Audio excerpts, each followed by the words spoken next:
Pour le dîner, Jean-Paul, Stéphane et Non, a l'intention de préparer un délicieux repas pour le retour de Babette.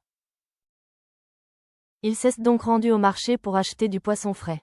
Léa remercie son époux d'être aussi attentionné. En soirée, alors que Jean-Paul prépare la table, Babette demande à Lucie de donner un coup de main à son père. Lucie l'envoie promener et file dans sa chambre. Babette la rejoint aussitôt pour tenter de comprendre ce qui ne va pas. Les larmes aux yeux, l'ado demande à Babette : « Pourquoi vous faites tous semblant que tout va bien ? Moi, j'aille juste les boules. Je ne veux pas que Léa meure. » Babette répond qu'elle a aussi peur. Puis, elle promet à Lucie de traverser main dans la main cette épreuve de la vie. Ulysse Kepler, Jérémy Charlet, et Alice Bataille, Victoria Grosbois, convoquent Thomas, Laurent Kérusoré, et Gabriel pour faire un point sur le divorce.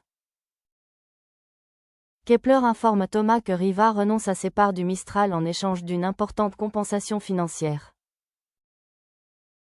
Thomas est sous le choc d'une telle annonce. Plus tard dans la journée, Alice propose à Ulysse de trouver un compromis concernant le dossier Marcy-Riva, mais le jeune avocat préfère jouer au jeu du chat et de la souris.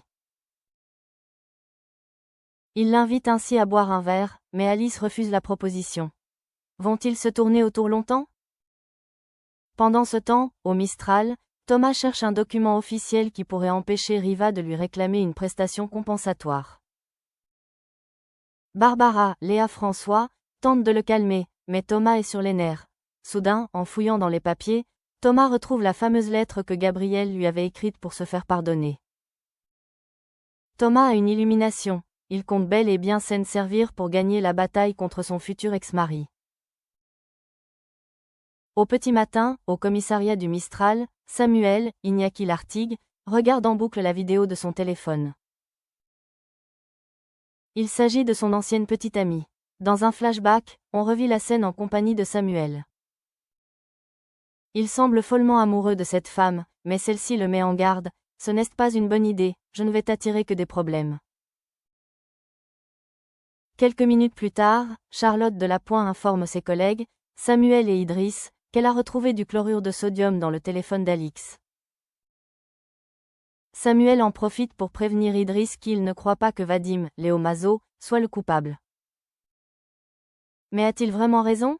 Vadim est une nouvelle fois interrogé par Idriss. Il nie en bloc être responsable de la mort d'Alix, et fait une révélation. Il avait découvert le corps de la jeune femme inanimée peu de temps après l'avoir laissée seule dans l'appartement. Il est rongé par la culpabilité. Plus tard, Samuel et Idriss font un point avec Patrick. Alors qu'Idriss est convaincu que Vadim est coupable, Samuel, lui, prend la défense du jeune homme. Après réflexion, le commissaire décide de se ranger du côté des Idriss. En soirée, Samuel retrouve sa mère au Mistral. Il lui explique être tourmenté par la mort d'Alix. La raison ? Elle est décédée d'une overdose et ça lui rappelle son ancienne petite amie, Fanny. Pour le policier, il y a des similitudes entre les deux affaires.